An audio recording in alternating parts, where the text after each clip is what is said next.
السلام علیکم ورحمۃ اللہ وبرکاتہ۔ اللہ سبحانہ تعالیٰ نے ہمیں پیدا کیا اور ہمیں ہمارا دین، زندگی گزارنے کا طریقہ اسلام عطا کیا۔ اسلام میں دو بڑی اہم چیزیں ہیں، ایک ہے اللہ کے حقوق جن میں ہمارا ایمان، عبادات وغیرہ آتے ہیں، اور دوسرے ہیں بندوں کے حقوق جن میں ہمارے معاملات اور اخلاق وغیرہ آتا ہے۔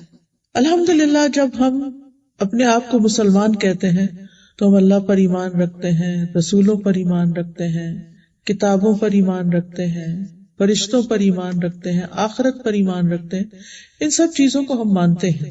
پھر اس کے بعد یہ کہ ہم یہ ضرور سمجھتے ہیں کہ ہمارے لیے نماز پڑھنا بھی ضروری ہے، رمضان آتا ہے تو ایک ہلچل مچ جاتی ہے، روزے رکھتے ہیں، زکوٰۃ بھی دیتے ہیں، کیونکہ ہمیں معلوم ہے کہ اگر زکوٰۃ نہ دی تو بہت کبیرہ گناہ ہوگا اور بہت سخت پکڑ ہوگی۔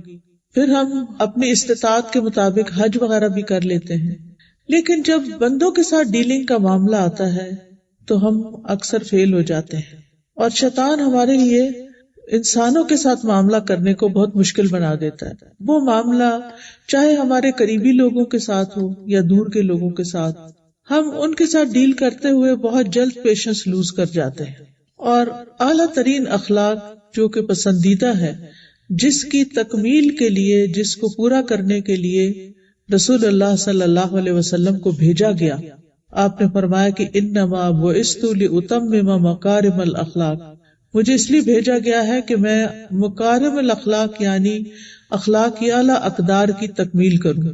اور پھر آپ خود بھی بہترین اخلاق کے مرتبے پر فائز تھے، جس کی گواہی قرآن مجید نے دی، انک لعلی خلق عظیم، کہ آپ اخلاق کی بلندیوں پر فائز ہیں۔ یہ اللہ تعالیٰ کی گواہی ہے نبی صلی اللہ علیہ وسلم کے اخلاق کے بارے میں۔ اب سوال یہ پیدا ہوتا ہے کہ ہم آپ کی امت ہیں تو پھر ہمارے اندر وہ اخلاق کیوں نہیں جو اخلاق پیدا کرنے کے لیے نبی صلی اللہ علیہ وسلم دنیا میں تشریف لائے تھے؟ تو اس لیے وقتاً فوقتاً بہت ضروری ہے کہ ہم اپنی عادات کا، اپنے اخلاق کا جائزہ لیتے رہیں کہ کیا اپ ٹو دا مارک ہے، اپ ٹو دا اسٹینڈرڈ ہے یا نہیں، کہاں کمی ہے، کہاں مزید ضرورت ہے کہ ہم اپنی عادتوں کو امپروو کریں، کیونکہ اخلاق کا لفظ جو ہے وہ خلق سے ہے۔ ایک انسان کی فزیکل باڈی ہے اور ایک انسان کے اعمال ہے، اور انسان کی گفتگو ہے، انسان کے دیکھنے کا انداز ہے، انسان کے چلنے کا انداز ہے، اس کی عادات ہیں۔ تو ہمیں اپنی عادات کا ضرور جائزہ لینا ہے کہ ہم کہاں کھڑے ہیں۔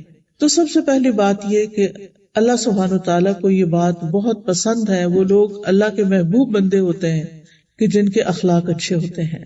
اچھے اخلاق والے بندوں کے بھی محبوب ہو جاتے ہیں، فرشتوں کے بھی محبوب ہو جاتے ہیں، اور اللہ کے بھی محبوب بن جاتے ہیں۔ تو وہ چیز جو انسان کو اتنے بڑے درجے پر لے جائے کہ اللہ کی محبت بھی اس کو مل جائے اور بندے بھی اسے پسند کریں، تو وہ چیز ہمیں اپنے اندر کتنا ضروری ہے کہ ہم اس کو پیدا کریں۔ اس سلسلے میں ہم دیکھتے ہیں کہ رسول اللہ صلی اللہ علیہ وسلم نے فرمایا، بلا شبہ اللہ عز و جل مہربان ہے، مہربانی اور بلند اخلاق کو پسند کرتا ہے۔ یعنی اللہ تعالیٰ خود مہربانی کرنے کو پسند کرتا ہے، اور وہ کیا چاہتا ہے کہ اس کے بندے بھی ایک دوسرے پر مہربانی کریں، اور اس کے گھٹیا پن سے نفرت کرتا ہے۔ یعنی اللہ تعالیٰ گھٹیا اخلاق سے نفرت کرتا ہے، صرف یہ نہیں کہ اعلیٰ اخلاق کو پسند کرتا ہے بلکہ گھٹیا اخلاق کو ناپسند بھی کرتا ہے۔ تو اس لیے بہت ضروری ہے کہ ہم ان چیزوں سے بچیں جو اللہ تعالیٰ کو ناپسند ہے۔ اب دیکھیں، بندوں سے جب ہم محبت کرتے ہیں تو ہمارا دل چاہتا ہے کہ وہ بھی ہم سے محبت کریں، اور اس کے لیے پھر ہم ایسے کام کرتے ہیں جو ان کی نظروں میں اچھے ہوں۔ پھر اسی طرح ایک اور روایت میں آتا ہے، اسامہ بن شریک کہتے ہیں، ہم نبی صلی اللہ علیہ وسلم کے پاس بیٹھے ہوئے تھے، گویا ہمارے سروں پر پرندے بیٹھے ہوں، یعنی اتنا پن ڈراپ سائلنس تھا، ہم میں سے کوئی بھی باتیں نہیں کر رہا تھا۔ یعنی آپ کی مجلس میں بہت ادب کے ساتھ، خاموشی کے ساتھ بیٹھے ہوئے تھے۔ اچانک آپ کے پاس کچھ لوگ آئے اور انہوں نے پوچھا کہ اللہ کے بندوں میں سے اللہ کے نزدیک کون سب سے زیادہ محبوب ہے، یعنی اللہ تعالیٰ کس کو سب سے زیادہ پسند کرتے ہیں؟ آپ نے فرمایا جو سب سے اچھے اخلاق والے، وہ اللہ تعالیٰ کے پسندیدہ ہیں۔ اسی طرح قیامت کے دن نبی صلی اللہ علیہ وسلم کے قریب کون لوگ ہوں گے؟ یعنی اللہ تعالیٰ کی پسند کے بعد نبی صلی اللہ علیہ وسلم کن کو پسند کرتے ہیں اور کن کو اپنے قریب رکھنا پسند کریں گے قیامت کے دن، اس کے بارے میں بھی حدیث میں آتا ہے۔ رسول اللہ صلی اللہ علیہ وسلم نے فرمایا، بے شک قیامت کے دن میرے نزدیک تم میں سے سب سے زیادہ محبوب اور قریب بیٹھنے والے لوگ وہ ہیں جو بہترین اخلاق والے، یعنی نبی صلی اللہ علیہ وسلم کے قریب بھی وہ لوگ بیٹھیں گے جن کے اخلاق سب سے اچھے ہوں گے۔ تو اس لیے کتنا ضروری ہے کہ جو کوالٹی اللہ تعالیٰ کو پسند ہے، اللہ تعالیٰ کے رسول کو پسند ہے، اور جو ہمیں اللہ کا قرب عطا کرتی ہے اور رسول اللہ صلی اللہ علیہ وسلم کے قریب کرتی ہے، ان چیزوں کو ہم کیوں نہ اپنی زندگی میں لے کر آئیں۔ ایک اور روایت میں آتا ہے، عبداللہ ابن عمر سے روایت ہے کہ رسول اللہ صلی اللہ علیہ وسلم سے پوچھا گیا، یا رسول اللہ صلی اللہ علیہ وسلم، کون سے لوگ افضل ہیں، بہترین لوگ کون ہیں؟ آپ نے فرمایا، ہر مخموم القلب اور سچی زبان والا۔ صحابہ نے کہا، ہم سچی زبان والے کو تو پہچانتے ہیں، مخموم القلب سے کیا مراد ہے؟ آپ نے فرمایا، ایسا دل جو ڈرنے والا اور صاف ہو، اس میں گناہ، بغاوت، خیانت اور حسد نہ ہو۔ اللہ تعالیٰ ایسے بندوں کو پسند کرتے ہیں جو زبان کے بھی سچے ہوں اور جن کا دل صاف ہو۔ صاف دل کے لوگ، دلوں میں بغض اور حسد اور بغاوت اور خیانت، دھوکہ بازی یہ نہ ہو۔ پھر یہ بھی یاد رکھیے کہ اچھا اخلاق جو ہے وہ جنت میں لے جانے والی صفت ہے۔ ابو ہریرہ کہتے ہیں کہ رسول اللہ صلی اللہ علیہ وسلم نے فرمایا، تم جنت میں داخل نہیں ہو سکو گے جب تک ایمان نہ لاؤ، اور تم ایمان نہیں لا سکتے جب تک کہ آپس میں محبت نہ کرو۔ کیا میں تمہیں ایسی بات نہ بتاؤں کہ جب تم اس پر عمل کرو گے تو تمہارے درمیان محبت پیدا ہو جائے گی؟ آپس میں سلام کو عام کرو۔ یعنی اچھے اخلاق کی پہلی نشانی کیا ہے محبت پیدا کرنے کی؟ کہ سلام کو خوب عام کیا جائے۔ ہم میں سے ہر کوئی یہ چاہتا ہے، ہم میں سے ہر کوئی یہ پسند کرتا ہے کہ ہم جنت میں جائیں، اس کا شوق بھی رکھتا ہے، لیکن جنت میں جانے والوں کی کوالٹیز کیا ہیں، کون سے لوگ جنت میں جانے کے لیے سوٹیبل ہیں، یہ ہمیں معلوم نہیں ہوتا، اور کون سی چیزیں جنت میں جانے کے لیے رکاوٹ بن جاتی وہ بھی پتہ ہونی چاہیے۔ اب دیکھیے، جیسے دنیا میں ہر شخص کینیڈا نہیں آ سکتا، ہر شخص یعنی دنیا میں جتنے بھی گلوب پہ لوگ ہیں، ہر شخص امریکہ نہیں جا سکتا۔ کیوں؟ اس کے لیے ویزا چاہیے ہوتا ہے، اور جو ویزا آپ اپلائی کرتے ہیں تو اس کے لیے کچھ کوالیفیکیشن چاہیے ہوتی ہے۔ آپ میں سے جو لوگ امیگریشن لے کر یہاں پر آئے ہیں وہ جانتے ہیں کہ آپ سے کتنے سوال کیے گئے، آپ کی کون کون سی چیزیں دیکھی گئی، اور اگر وہ پوری نہیں تھی تو پھر کیا کیا گیا۔ جن لوگوں کی نہیں، ان کا ویزا ریجیکٹ ہو گیا، وہ نہیں آ سکے کیونکہ وہ کوالیفائی نہیں کرتے تھے۔ اسی طرح آپ کہیں جاب کرنا چاہتے ہیں تو آپ کے لیے کیا ضروری ہوتا ہے، کیا کریں؟ کوالیفیکیشن کو میٹ کریں۔ جنت میں جانے کے لیے بھی کچھ کوالیفیکیشن ضروری ہے، اگر وہ نہیں ہے تو جنت میں نہیں جا سکتے، کیونکہ جنت میں سلیکٹڈ لوگ جائیں گے۔ اللہ سبحانہ تعالیٰ اس دنیا میں بندوں کو مختلف قسم کے ٹیسٹ میں ڈال کر یہ دیکھ رہے ہیں کہ کون کوالیفائی کرتا ہے جنت میں جانے کے لیے اور کون نہیں کرتا۔ اب وہ کون سی چیزیں ہیں کہ جو ہمارے اندر ہونی چاہیے تاکہ پھر ہمیں جنت کے لیے اجازت ملے، کیونکہ اللہ تعالیٰ فرماتے ہیں جنت کو کہ انتی رحمتی، اے جنت تو میری رحمت ہے، ادخل بک من اشاء، تم میں سے جس کو میں چاہوں گا جنت میں داخل کروں گا۔ یعنی جنت کے اندر کوئی اپنی مرضی سے نہیں جا سکتا جب تک اللہ کا اذن نہ ہو، اور اللہ تعالیٰ جس کو پسند کریں گے اس کو جنت میں بھیجیں گے۔ لہذا بہت ضروری ہے کہ ہم وہ کام کریں اس زندگی کے اندر جن کی وجہ سے ہم اللہ کے پسندیدہ بندے بن جائیں، اور ان میں سے اہم ترین چیز کیا ہے؟ اچھا اخلاق۔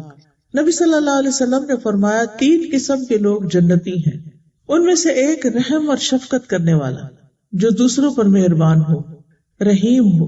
دوسرا ہر قرابت دار اور ہر مسلمان کے لیے نرم دل ہو، یعنی رحم اور شفقت کرنے والا اور ہر ایک کے لیے نرم دل ہونا، لوگوں کے لیے سختی نہ کرنا۔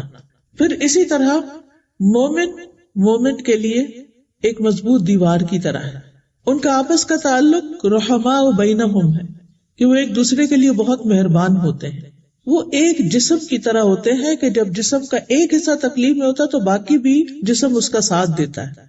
یعنی مسلمانوں کی آپس کی بانڈنگ ایسے ہی ہے جیسے ہمارے پورے جسم کی بانڈنگ آپس میں، ان میں سے کوئی چیز الگ تو نہیں ہے نا، سارا جسم ایک دوسرے کے ساتھ کنیکٹڈ ہے، جڑا ہوا ہے.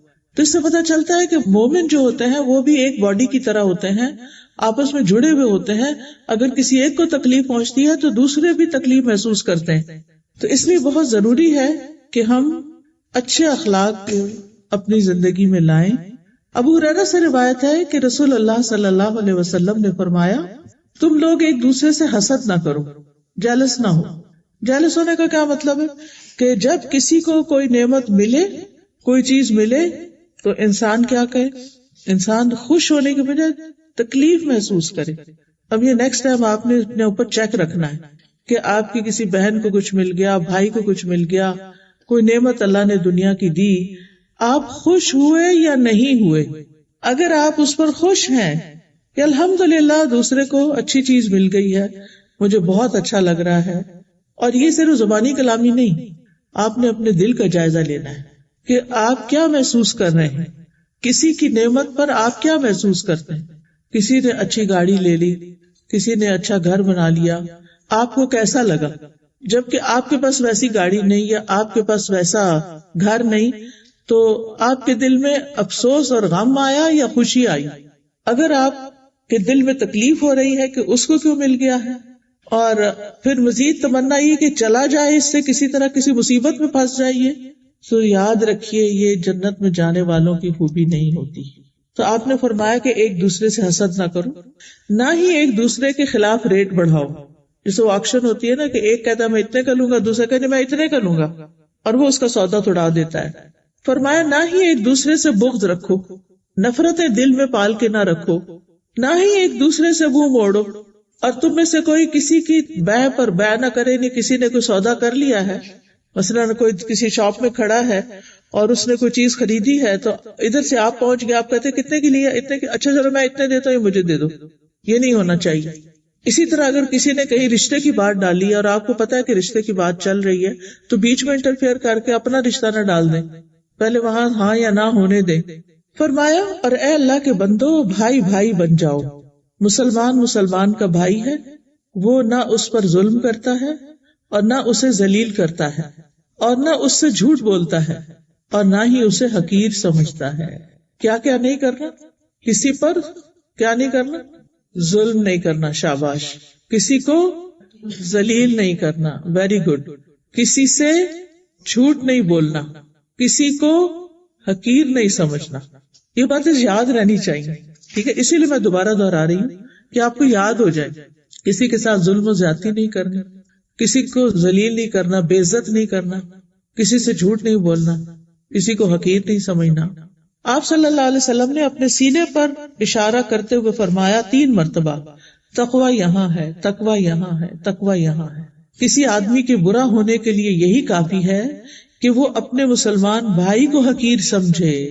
کسی انسان کے برا ہونے کے لیے یہی کافی ہے کہ وہ دل میں کسی اور کو اپنے سے چھوٹا سمجھے، کسی سے بے وقوف ہے، اس کو تو کچھ عقل نہیں، اور یعنی برے برے خیالات اس کے بارے میں رکھے. پھر فرمایا ایک مسلمان دوسرے مسلمان پر پورا پورا حرام ہے، اس کا خون، اس کا مال اور اس کی عزت و آبرو. یہ 3 چیزیں حرام ہیں، مال، خون اور عزت و آبرو. تو بعض اوقات لوگ کسی کو قتل تو نہیں کرتے، خون حرام ہے، چوری بھی نہیں اس کی کرتے، لیکن اس کی بے عزتی بہت کر دیتے ہیں، اور یہ بہت عام ہوتا ہے. اور ہم سمجھتے ہیں کہ شاید یہ گھر سے باہر کرنے کا کوئی کام ہے. گھر کے اندر اپنے بچوں کی بے عزتی کرتے رہنا، شوہر کی بے عزتی کر دینا، کوئی مہمان آیا اس کی بے عزتی کر دینا، چھوٹی چھوٹی باتوں پر بہت سی باتیں سنانا، یہ کسی مسلمان کے شایان شان نہیں، کسی دین پڑھنے پڑھانے والے کے شایان شان نہیں. آپ کسی سے بھی اختلاف کر سکتے ہیں لیکن ڈس ریسپیکٹفل نہیں ہونا. یعنی یہ نہیں ہو سکتا کہ ہر بات آپ کی دوسرے کے موافق اور دوسرے کی آپ کے موافق ہو. بہت دفعہ ایسے ہوتا ہے اور ہم آزمائے بھی جاتے ہیں. آپ ایک جگہ جانا چاہتے ہیں، گھر والے کہیں اور جانا چاہتے ہیں، آپ کچھ کھانا چاہتے ہیں، بچے کچھ اور کھانا چاہتے ہیں، آپ کوئی چیز گھر میں کہیں کوئی ڈیکوریشن پیس ہی رکھنا ہو، آپ کہیں رکھنا چاہتے ہیں، ہسبینڈ کہیں اور رکھنا چاہتے ہیں، آپ کھڑکی کھولنا چاہتے ہیں وہ بند کرنا چاہتے ہیں، آپ اے سی چلانا چاہتے ہیں وہ بند کرنا چاہتے ہیں. یہ روزمرہ کے ایشوز ہیں. اب ان کو بیٹھ کے ریزالو کر لینا چاہیے، لیکن یہ نہیں کہ چیخنا چلانا شروع کر دیں، بدتمیزی شروع کر دیں. یہ نہیں ہو سکتا. مومن یہ نہیں کرتا. ریسپیکٹ فلی دوسرے کو اپنا نقطہ نظر کنوے کرتا ہے، کوئی سولوشن نکالتا ہے اس کا، لیکن یہ نہیں کرتا کہ بول چال بند کر دے، بد اخلاقی برتے. ایسے کام نہیں. ٹھیک ہے. پھر صرف یہ نہیں کہ ہمیں ایک دوسرے سے حسد نہیں کرنا، بلکہ محبت کرنی ہے. نبی صلی اللہ علیہ وسلم نے فرمایا مومن محبت کرتا ہے اور اس سے محبت کی جاتی ہے. یہ ایمان کی علامت ہوتی ہے کہ آپ لوگوں سے محبت کریں اور لوگ بھی آپ سے محبت کریں، اور اس بندے میں کوئی خیر نہیں، کوئی خوبی نہیں جو نہ محبت کرتا ہے اور نہ اس سے محبت کی جاتی ہے. اور لوگوں میں سے سب سے زیادہ بہترین انسان وہ ہے جو ان کے لیے سب سے زیادہ فائدہ مند ہے، نفع بخش ہے، ان کو فائدہ پہنچاتا ہے. وہ سب سے اچھا انسان ہے. اچھا انسان وہ نہیں جس نے قیمتی جیولری پہن رکھی ہو، اچھا انسان وہ نہیں جس کے شوز بڑے مہنگے ہوں، اچھا انسان وہ نہیں جس کا عبایا بڑا مہنگا ہو، اچھا انسان وہ نہیں جس کا بیگ بڑا قیمتی ہو، اچھا انسان وہ نہیں جس نے خوب میک اپ کیا ہوا ہو. اچھا انسان وہ ہے جس کا اخلاق اچھا ہو، جو دوسروں کو فائدہ پہنچائے، جو دوسروں کے کام آنے والا ہو، جو دوسروں کی مدد کرنے والا، جو دوسروں کی خدمت کرنے والا. اور ہر ایک کا طریقہ فرق ہو سکتا ہے. کوئی مال سے مدد کرتا ہے، کوئی جان سے کرتا ہے، کوئی اچھے اخلاق سے، کوئی علم سے، کوئی کسی طرح، کوئی کسی طرح. اللہ نے یہ کام نہ مختلف لوگوں کو بانٹے ہیں. سارے لوگ ڈاکٹر نہیں ہوتے، سارے انجینئر نہیں ہوتے. یہ جو مزاجوں کا فرق رکھا ہے، یہ پسند ناپسند کا یا قابلیت کا فرق، یہ اللہ کی طرف سے ہے. یہ اختلاف رکھا ہے اللہ نے تاکہ دنیا کے کام چلتے رہیں. اگر سارے لوگوں کی پسند ایک ہی ہو جاتی تو مارکیٹ سے سارے ایپل ختم ہو جاتے ہیں، کیونکہ سارے لوگ پھر صرف ایپل ہی کھانے لگتے. تو اب آپ دیکھیے گھر میں بھی فروٹ آتا نا، کوئی بچہ کیلا پسند کرتا ہے، کوئی انگور پسند کرتا ہے. اب آپ اس میں الجھے نہیں کہ یہ کیا مسئلہ ہے، میں کیا کیا لے کر آؤں. کبھی کوئی کچھ کہتا کوئی کچھ نہیں. یہ اچھی بات ہے. اگر سارے ایک ہی چیز چاہتے ہوتے تو ایک چیز کے پیچھے سب لگ جاتے اور باقی چیزیں پڑی رہتی. تو یہ اختلاف اس دنیا کی رونق ہے، زینت ہے. اس کو انجوائے کرنا چاہیے، اس کے فائدے سوچنے چاہیے، نہ کہ اس کے پیچھے جھگڑے شروع کر دینے چاہیے. یہ ختم کیسے ہو سکتا ہے؟ جب ہم دوسرے کے بارے میں اچھا گمان رکھیں گے، دوسرے کے بارے میں ہماری تھنکنگ پازیٹو ہوگی. کیونکہ جب ہم دوسرے کی وجہ تلاش کریں گے، اس کی حکمت تلاش کریں گے، تو پھر کیا ہوگا؟ پھر معاملہ کسی اور طرح اس سے کریں گے. صحابہ جو تھے، بعض اوقات اگر کوئی ایک کسی کے بارے میں کوئی شکایت کرتا، دوسرا کہتا نہیں ہم نے اس میں بہت بھلائی دیکھی ہے، فوراً دفاع کرتے تھے. تو یہ بھی ہمارے فرائض میں سے ہے.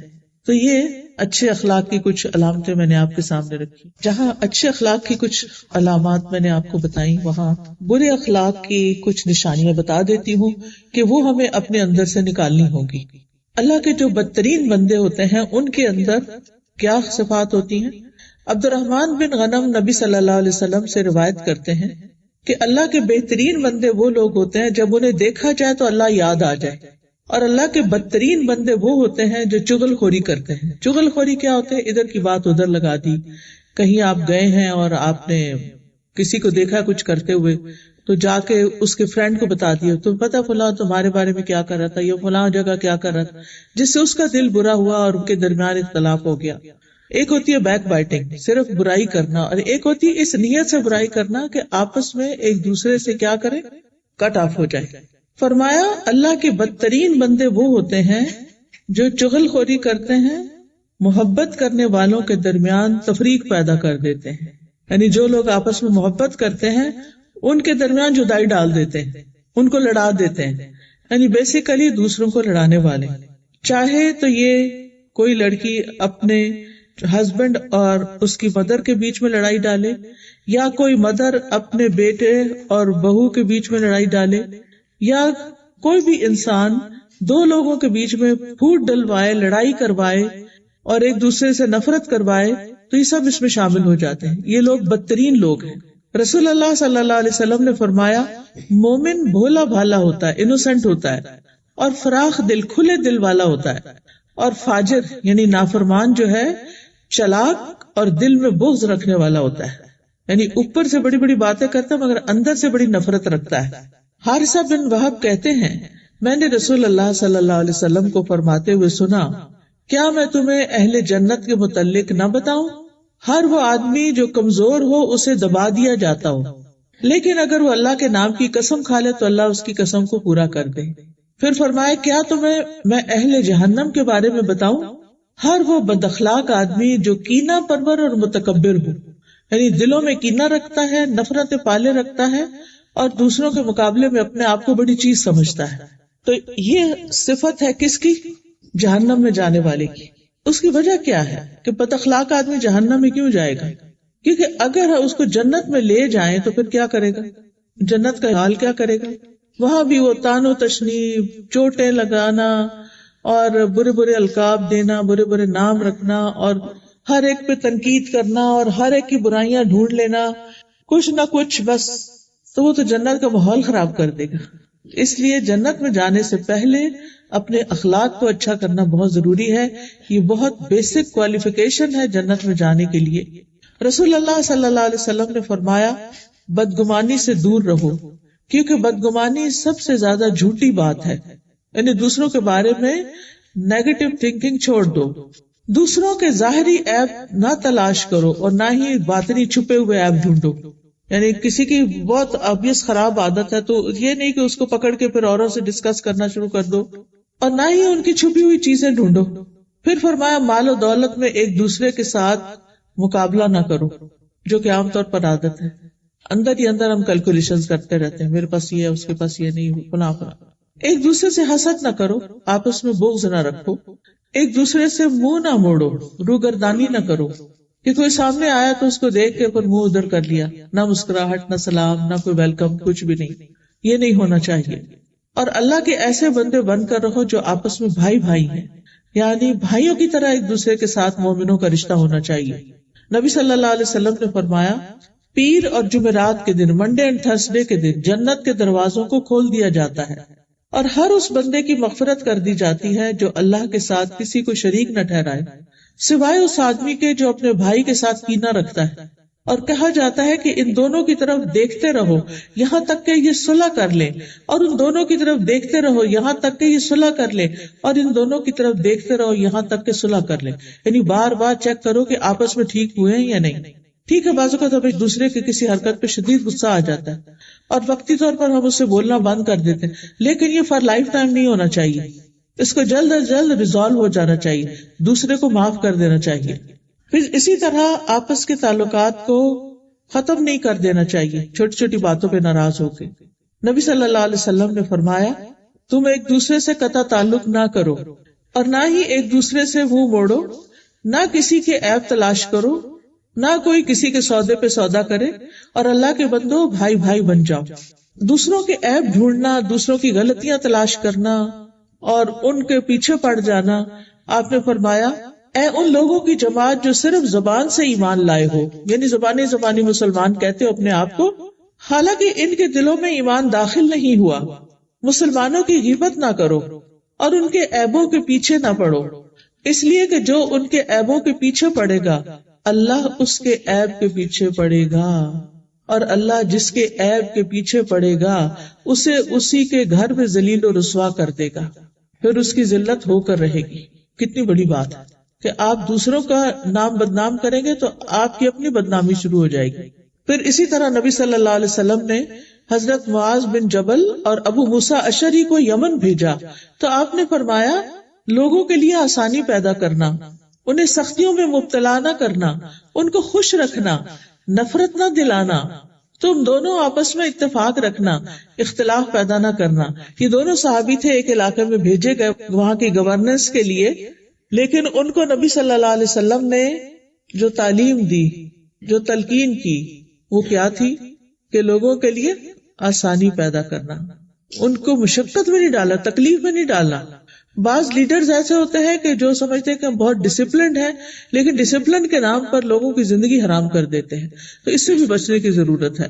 اور پھر یہ کہ لوگ جو اکٹھے مل کر کام کر رہے ہوں وہ آپس میں اختلاف نہ کریں، یعنی ایک دوسرے سے اگر رائے مختلف ہو بھی گئی ہے لیکن ایک دوسرے کے پیچھے نہ پڑ جائیں، آپس میں اتفاق اور پیار محبت سے آگے بڑھیں.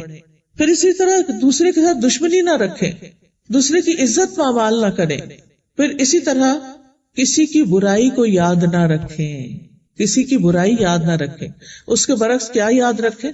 اچھی باتیں اس کی، تو ایمان کی علامت ہے۔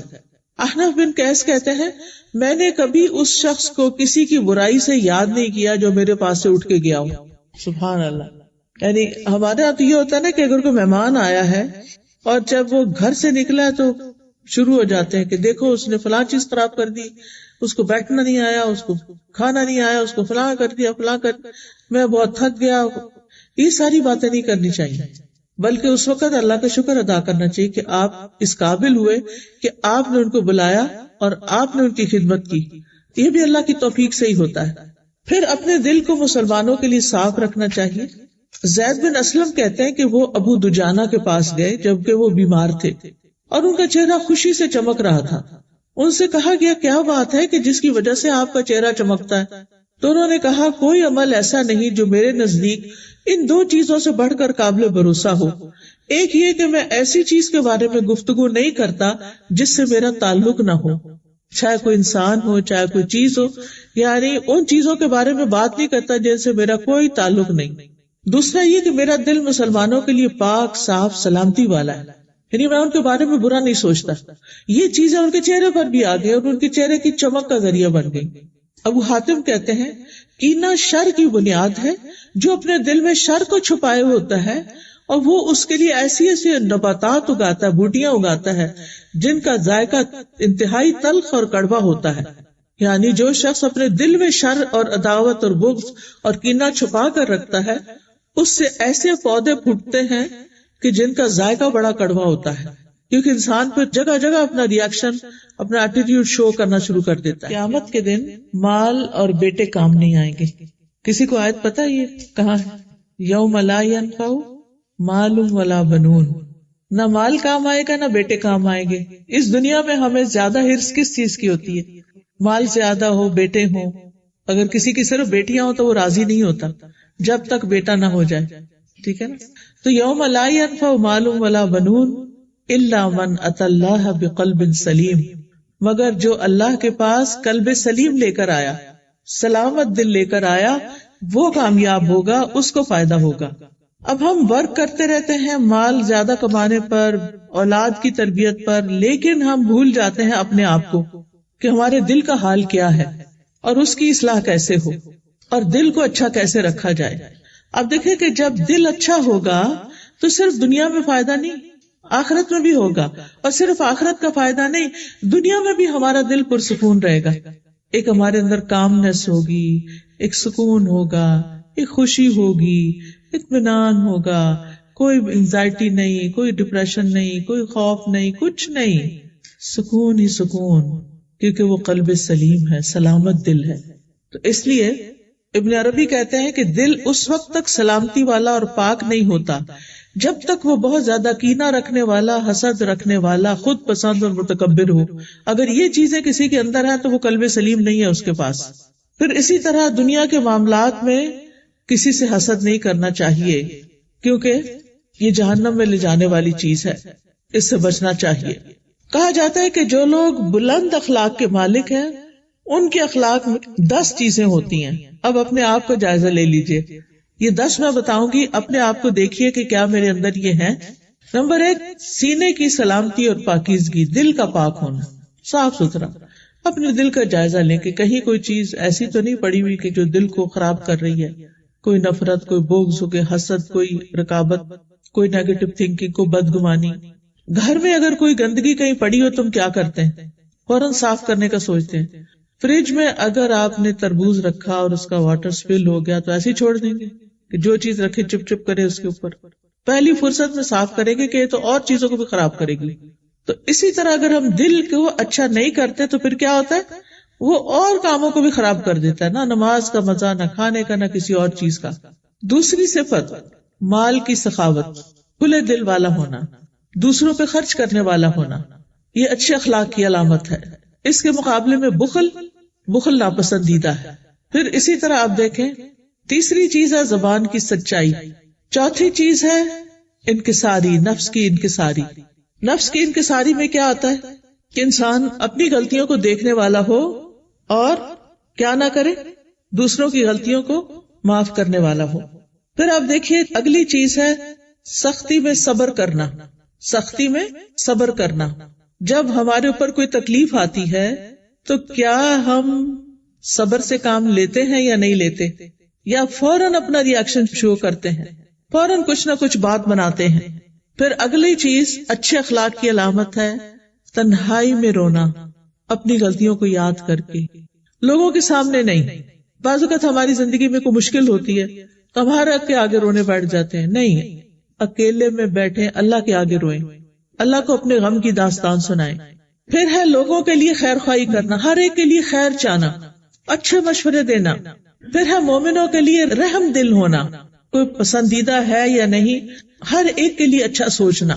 پھر فنا ہونے کے بارے میں غور و فکر کرنا کہ ایک دن ختم ہو جانا ہے، ہمیشہ دنیا میں نہیں رہنا، اس لیے جو اللہ تعالیٰ کے احکامات ہیں ان پر میں پورا اتروں.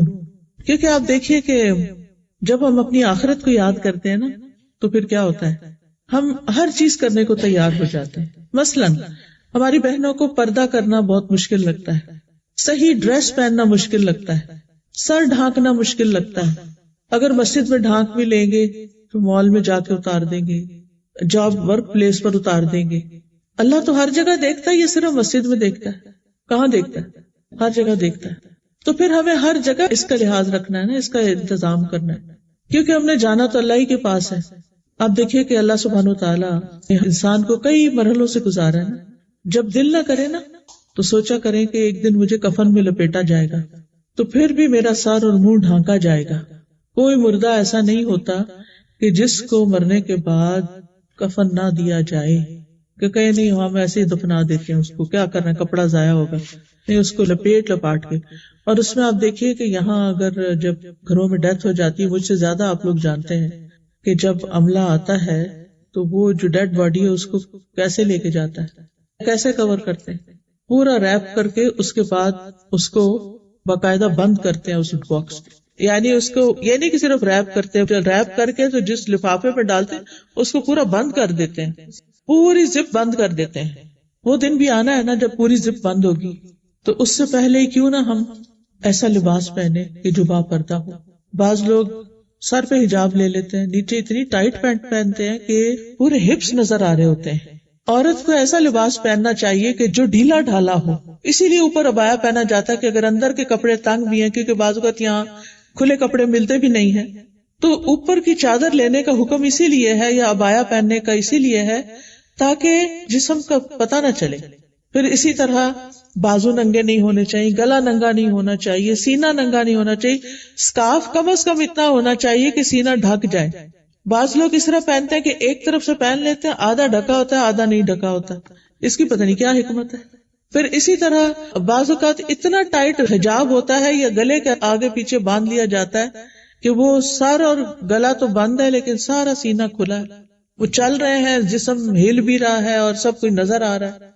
تو یہ چیزیں تو پھر ٹھیک نہیں نا ایک مسلمان عورت کے لیے. تو جب دل نہ چاہے تو موت کو یاد کر لیں.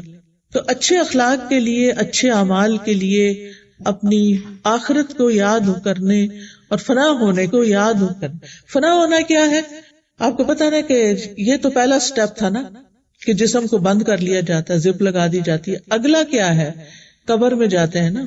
قبر میں جا کے کتنے دن ہڈیاں سلامت رہتی ہیں، کتنے دن گوشت سلامت رہتا ہے، کتنے دن آنکھیں سلامت رہتی، کتنی جلدی ڈی کمپوز ہونا شروع ہو جاتا ہے. تو وہ جسم جس کو ہم ایکسپوز کرتے رہتے ہیں اس نے ایک دن ڈی کمپوز ہو جانا ہے.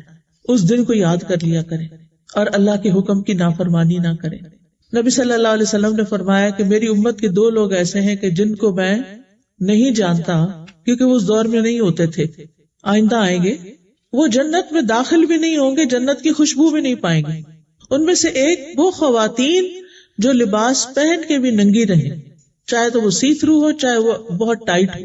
پہلے خواتین شلوار پہنتی تھی تو وہ جسم نظر نہیں آتا تھا، اب پتہ نہیں کیوں ٹراؤزر پہننا شروع ہو گئے. یعنی لون کے کپڑوں کے ساتھ بھی ہم ٹراؤزر پہنتے ہیں اور ذرا سی بھی نماز کے لیے جھکتے ہیں تو کبھی کسی کو کہے کہ میرا فوٹو اتارو جب میں نماز پڑھ رہی ہوں، پوری لیگ کی شیپ نظر آ رہی ہوتی، اس میں نماز نہیں ہوتی. اگر آپ کو مجبوری ہے ایسا کپڑا پہننے کی تو چلے گھر کے اندر آپ نے پہن بھی لیا، لیکن اوپر سے پھر پاؤں تک کی چادر اوڑھیں جیسے وہ نماز کی چادریں ہوتی ہیں، تاکہ آپ کے جسم کی جو شیپ ہے وہ نظر نہ آئے. تو پیاری بہنوں، یہ چند چیزیں جو ہے نا یہ بھی اچھے اخلاق سے تعلق رکھتی ہیں، کیونکہ اگر ہم ویسے اچھے ہوں لیکن ہمارا ڈریس ہی ٹھیک نہیں جو اللہ تعالیٰ کو پسند نہیں آ رہا، تو اللہ تعالیٰ کو ہمارے اخلاق باقی بھی نہیں پسند آئیں گے. اور 10ویں کوالٹی کیا ہے؟ چیزوں سے عبرت پکڑنا، یعنی دوسرے کے ساتھ جو ہوا ہے اس سے سبق حاصل کرنا، لا یا انسان کی اپنی زندگی میں کوئی مسئلہ آیا ہے تو اس سے سبق لینا. اور پھر یہ ہے کہ دل کو ہمیشہ، دل ایسا نہیں کہ ایک دفعہ صاف کر لیا تو بس ہمیشہ کے لیے صاف ہو گئے. جیسے گھر کو روز دیکھنا پڑتا ہے ایسے ہی دل کو بھی دیکھنا پڑتا ہے، تو بار بار اس کی صفائی کرتے رہنا چاہیے. اور سلامتی والا دل جو ہوتا ہے وہ اللہ سے بھی راضی ہوتا ہے اور بندوں سے بھی راضی ہوتا ہے اور کسی سے حسد نہیں کرتا. تو ہمیں اپنے لیے دعائیں بھی کرنی چاہیے کہ یا اللہ ہمارے دلوں میں کسی کے لیے کینہ اور بغض نہ رکھنا، اور ہمیں اپنے پسندیدہ بندے بنا لینا، اور ہمارے اندر سے سستی اور بری صفات اور یعنی بخل اور حسد اور یہ تمام چیزیں اللہ تعالیٰ دور کر دے. اللہ سبحانہ تعالیٰ ہمارے دلوں کو تقویٰ عطا فرمائے. اللہ تعالیٰ ہمیں ایسا علم عطا کرے کہ جو نفع مند ہو، جس سے ہمارے اخلاق بدلیں، اعمال بدلیں، جو ہمیں جنت تک لے جانے والا ہو. اور ایسا علم حاصل کریں جس پر ہم عمل بھی کریں، اور ہمارا ایسا دل ہو جو اللہ سے ڈرتا ہو. یا اللہ ہمیں ایسی دعاؤں کی توفیق دے جو قبول ہونے والی ہو. اللہم الف بین قلوبنا واصلح ذات بیننا واہدنا سبل السلام ونجنا من الظلمات الى النور وجنبنا الفواحش ما ظہر منها وما بطن وبارک لنا فی اسماعنا وابصارنا وقلوبنا وازواجنا وذریاتنا وتب علینا انک انت التواب الرحیم وجعلنا شاکرین لنعمتک مثنین بہا قابلیہا واتمہا علینا. اے اللہ ہمارے دلوں میں الفت پیدا کر دے، ہمارے آپس کے معاملات کی اصلاح کر دے، ہمیں سلامتی کے راستوں کی طرف رہنمائی دے دے، ہمیں اندھیروں سے نجات دے دے، ہمیں نور کے رستے پر لے آ، ہمیں تمام ظاہری اور چھپی بدکاریوں سے محفوظ رکھ، ہمارے کانوں، آنکھوں، دلوں، ازواج اور بچوں میں برکتیں عطا فرما، ہماری توبہ قبول فرما. بے شک تو بہت زیادہ توبہ قبول کرنے والا ہے، اور ہم پر اپنی رحمت فرما، تو بہت رحم فرمانے والا ہے. ہمیں اپنی نعمتوں کا شکر ادا کرنے والا بنا اور نعمتوں کو اپریشیٹ کرنے والا بنا، اور ان نعمتوں کو ہم پر کامل کر دے. یا اللہ تمام بیماروں کو صحت عطا فرما، تمام دکھی لوگوں کی دکھ دور فرما. جتنی بہنیں اس مجلس میں آئی ہیں ان کا آنا قبول فرما، انہیں اپنا پسندیدہ بنا لے. یا اللہ اس بلڈنگ میں اپنی خیر و برکت ڈال دے. جنہوں نے اس کا انتظام کیا ہے اللہ ان سب کو بہترین جزائے خیر عطا فرما.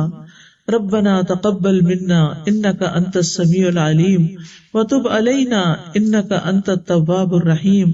وصلی اللہ تعالی علی خیر خلقہ محمد وعلی آلہ واصحابہ واہل بیتہ اجمعین برحمتک یا ارحم الراحمین.